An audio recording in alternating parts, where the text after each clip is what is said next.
going on, all you wonderful A-plusers out there? It is I, Stuart, here once again to give you guys another Kamen Rider Saber review. This time we're talking about episode number 47, also known as the season finale for this series. Unfortunately, yes, all good things must come to an end at some point, and Kamen Rider Saber is no exception. This was such an excellent series overall, and while it definitely had some bumps in the road, I do think that the good in the series majorly outweighed the bad, and I thought this was an excellent finale to end it on. Not perfect. I definitely do have a couple of nitpicks here and there, and I will definitely get into those as I talk about my review for the episode, but I did think that overall it was a very solid finale that also kind of gave us elements from the show that we really haven't seen in such a long time, and you kind of started to wonder if the writers of the series kind of forgot about them. Well, this episode confirms they never really forgot about it. It's just that they kind of moved on to different elements that they wanted to introduce in the show, and so they just never had time to to bring back some of these older elements. But in this season finale, they bring it back, and I think it's utilized absolutely amazingly the way they use it here. Now, for those of you guys who don't know what I'm talking about, I'll definitely get into that when I get to the specific element of the show that I'm kind of currently talking about. I just don't want to say what it is until we get to it.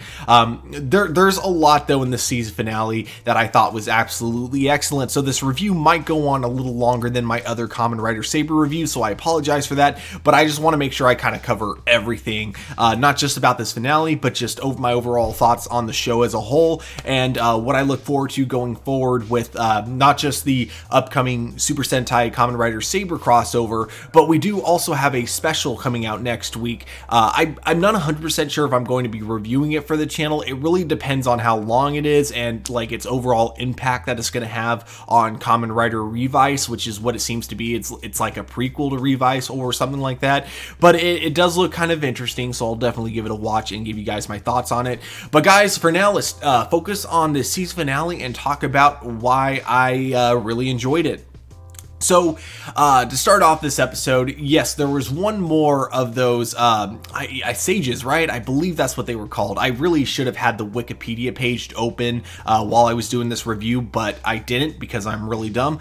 But yeah, with that, regardless though, we got one more of them left, and the beginning of this episode is kind of dedicated to showing Ren and Kento finally taking it down, and man, just the way they fight in these scenes, where they're just completely out of breath, barely able to move, you know, it gives me major vibes of back when I used to wrestle, and how, like, you know, when you're thinking about when you're watching a wrestling match, you're looking at how there's only 6 minutes that really go on in a match, and you're like, how do people get really tired after only 6 minutes? But if you actually have wrestled yourself, you know it's a very exhausting sport, especially, like, you know, in the first 2 minutes of the match, you usually tend to use up a good majority of your stamina right there, and by the time you get to the third round of your match, that's usually when, especially when you look at some of the heavyweight matches, it'll actually be kind of funny sometimes in high school wrestling with heavyweight matches. That's when you get people just completely dead, and that's why the third period ends up kind of being the most boring part of most wrestling matches, maybe up until like the very end when the adrenaline kicks in, which is definitely what happens here. You get essentially Kento and who else? Oh yeah, Ren. Sorry, I don't know why I blanked on his name there for a minute. But you get them basically super, like, just dead almost at the end, until, like, you know, that adrenaline kind of kicks in. You know, they're realizing they've almost got him now. They just got to kind of push a little bit harder, and they do so, finally defeating the last of the sages. And again, I don't remember if that's what they're actually called, but I'm going to call them sages because, you know what, sage is a cool word, and it's a cool word to me, so I'm going to use it, you know. And plus, I'm not even really going to bring these guys up again after this point. So we then cut back to Touma, who had fallen into a pit, An image I forgot to get, and it might have been because of the brightness setting on the MP3 or MP4, sorry, that I was watching of this episode. But when you look at what's supposed to be a bottomless pit, you can actually see a dude standing inside, and you can see it's really not that deep. I'm not sure if it was just an extra that they caught on camera by accident, and they clearly tried to shadow him out, but it didn't work because you could clearly see him. He was even wearing like kind of a face mask over his face. I couldn't help but laugh when I saw that. I should have captured the image for this point of the review, but I didn't. And it's not like it's marked down for the episode for me at all. I mean, these mistakes happen in everything, so I don't care. But we do see very next shot is Touma actually does get out using the help of a power up, the primitive dragon book. Now, this is what I'm kind of one of the things I was mentioning about with some elements of the show coming back. We haven't seen primitive dragon, at least the original form of primitive dragon, in such a while, and I still absolutely love that tune whenever he powers up as primitive dragon. I just love it. Primitive dragon. I don't know, just something about it always pumps me up for the fight scenes to come. And what's also cool is we see the little boy again from the primitive dragon book being the one to save Touma, saying I want to hear more of your stories. So I thought that was an absolutely adorable moment. But he powers up as primitive dragon, and he actually, despite this form not being as strong as his, ultimate power-up form, he actually does hold his own pretty well for a while. Meanwhile, we cut back to Ren and Ken. Was it Kento? Yeah, it was Kento, sorry. Ren and Kento. And we see that Yuri is basically using the last of his stamina to kind of revive the two of them. But unfortunately, this causes him to disappear from the real world, along with a few others that we saw disappearing in the previous episode. Speaking of which, I was completely wrong about what Mei was doing, sort of, in the previous episode. I was assuming she was trying to publish Touma's book, which I think was part of her plan, but I think like what she was really doing was trying to reach out to people online, asking them to share some stories that really stick out to them, and this happens because a lot of fictional literature is starting to disappear from the real world, and it's one of the contributing factors to the Wonder World itself disappearing, and thus the real world of course disappearing along with it. So she reaches out to people online, trying to get them to share some of their stories, hoping to keep both worlds still alive. But then we cut back to the fight, and we see that Touma is almost destroyed by our main villain, but thankfully Rintaro, and then followed very soon by Kento, they both show up in time to give him enough time to kind of recover, and then also have his final moments with Luna. Earlier in the episode, much like what was going on in the episode before it, Luna had kept trying to make her way towards Touma, so she finally makes it. And in her kind of dying breath, she encourages Touma to keep telling stories. But before she leaves from this world, she is able to summon one more power-up for the Kamen Riders. Not using every single sword, which kind of confused me. It was only like a majority of them, but not all of them. But the thing about this is that it seemed way too similar to the power-up that Touma already got. So I thought, at first I was thinking, that's kind of lame. They're just repeating the same thing to give him another Deus Ex Machina power-up. But no, this one was kind of different. I mean, it's still a Deus Ex Machina power-up, but it's not the same one that he got before. This one actually doesn't really utilize the swords themselves, but it utilizes the power-ups. Now, the power-ups we don't really see used on this show that much anymore. We saw them a lot in the very beginning of the series, but maybe it was because the special effects were too expensive to use, or it could have also been the fact that every time they use these power-ups, it changes the costume slightly, which of course I imagine that would cost a lot of money to constantly have the costumes changing in order to match the power-ups.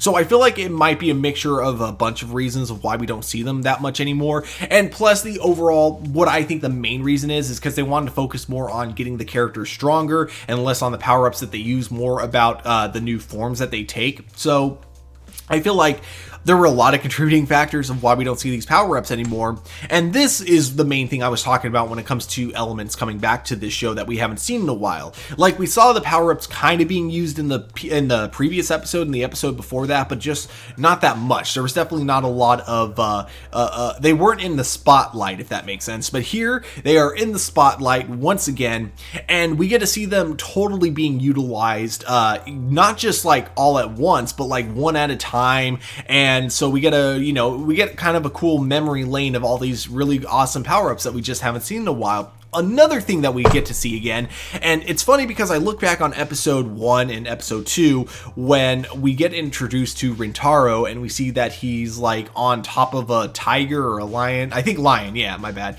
He's on top of a lion, and you think because of how casual he is about it that this is just a thing that he does, but we never see him do that again. It was literally just in the end of the first episode and the beginning of the second episode, and that never happens again. Same exact thing with Kento being on a flying carpet.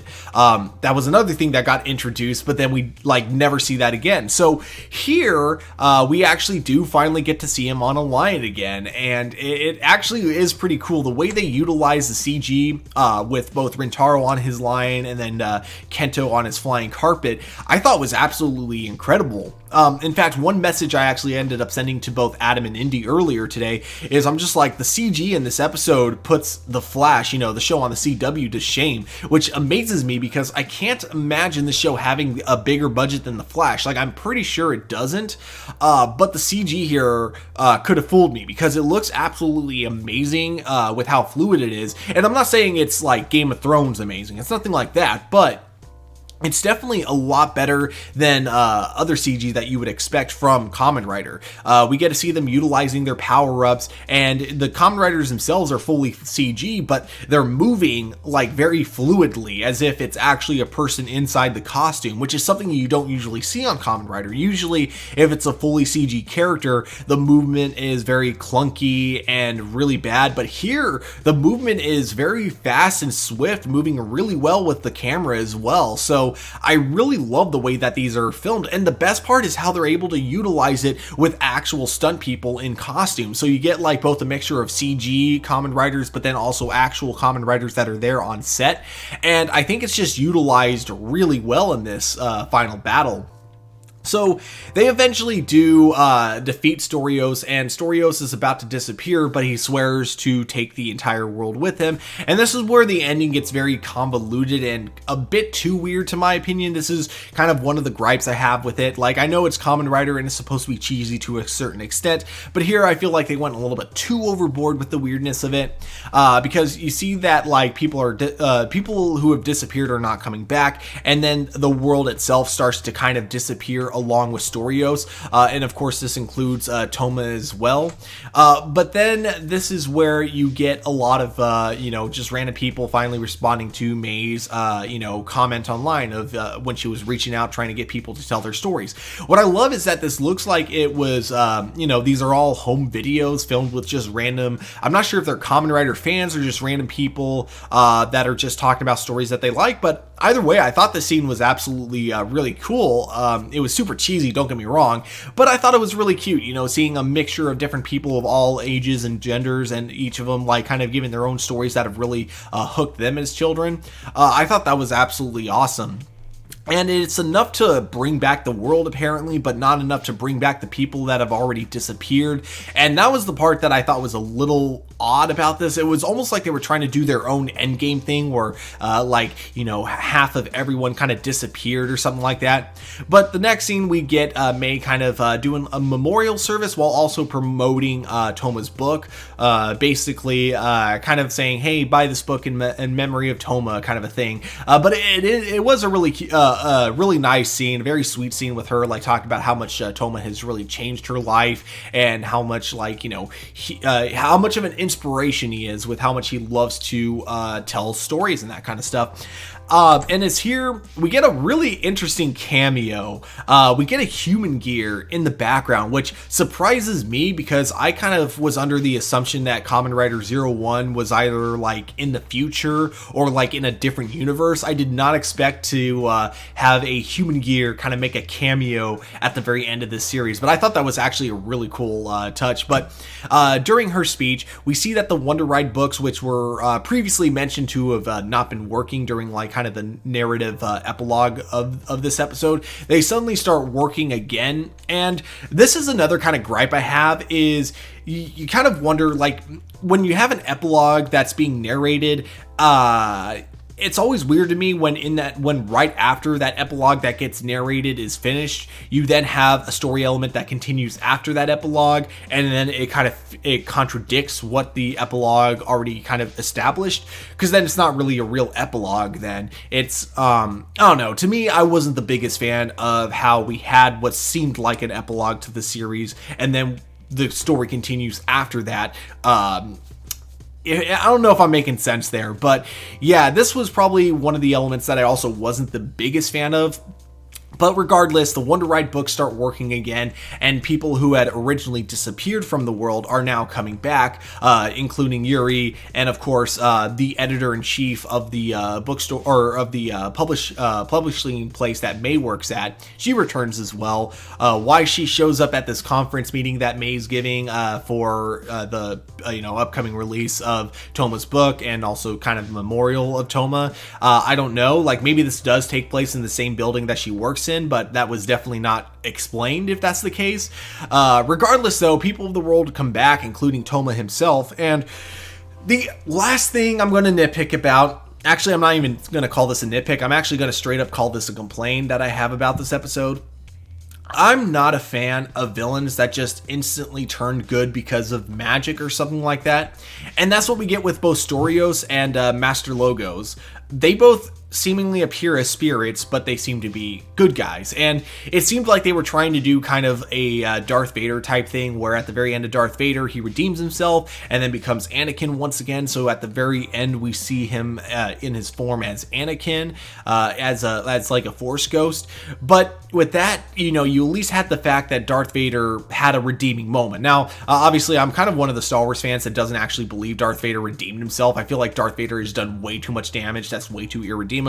But regardless, his soul kind of changed, right? It definitely changed directions. He wanted to be a good person at the very end, even though he knew there was no way to make up for what he did. And therefore, it made sense that his Force ghost would appear as Anakin and not Darth Vader. That said, with these, kind of spirits that we get of these characters, with Storios and Master Logos, there was never anything that corrupted them, at least not that was explained to us. Like, there were some implications that maybe something corrupted them, but it never got explained what corrupted them. So them returning as like spirits, but also being good, makes zero sense for me. The only one it kind of makes sense for is the henchman that's whose name I also forgot, so I apologize, but the other evil Kamen Rider that was originally part of the Kamen Rider Saber movie, but then it got integrated into the television show. For him, it kind of makes sense because they did introduce redeemable qualities for him, and I do believe he ended like with kind of, if I remember correctly, before he died, he was kind of fighting more for Touma's side than Master Logos' side. So him being like not evil as a spirit makes sense, but with Master Logos and Storios, it makes zero sense at all. And this was probably the biggest issue I had with the episode. There was, and again, it could have been fixed if there was like at least something to explain that maybe they were under some sort of evil spell or something like that, but there really wasn't anything. And I know like one of the biggest examples that people are probably going to use is say, well, it's just like Power Rangers in space, where, Rita and Zed got turned because of Zordon's like wave that destroys evil. They got turned to good. And to that I say, as much as I love Countdown to Destruction in Power Rangers in Space, that's like one of the best Power Rangers episodes ever written. I still don't like that element. I think Rita and Zed should have been wiped out completely. I don't think they should have been turned good because, again, with those two, there was never anything in the show to imply that there was goodness in them. They were always implied to be nothing but pure evil. And that's what I think about with Master Logos and Storios. There was never anything to imply that there was any good left in them. So them suddenly turning good at the end because the story demands it, I didn't like that. So I wasn't a big fan of this element of the season finale. But that said, you know, I feel like I had been kind of complaining a lot during this, but I really did enjoy the season finale overall. I just think when it comes to wrapping up stories, there's like a lot that you have to touch on or something. And I think that's why it's always difficult to end a season finale or end a season perfectly. You know, I feel like you're always going to have issues because you're going to have so many elements that you introduce that you got to wrap up, even if you don't really know how you want to wrap those elements up. And I think that might be what happened in Kamen Rider Saber at the very end. So it wasn't a perfect finale, unfortunately, but it was good, and I still really enjoyed it.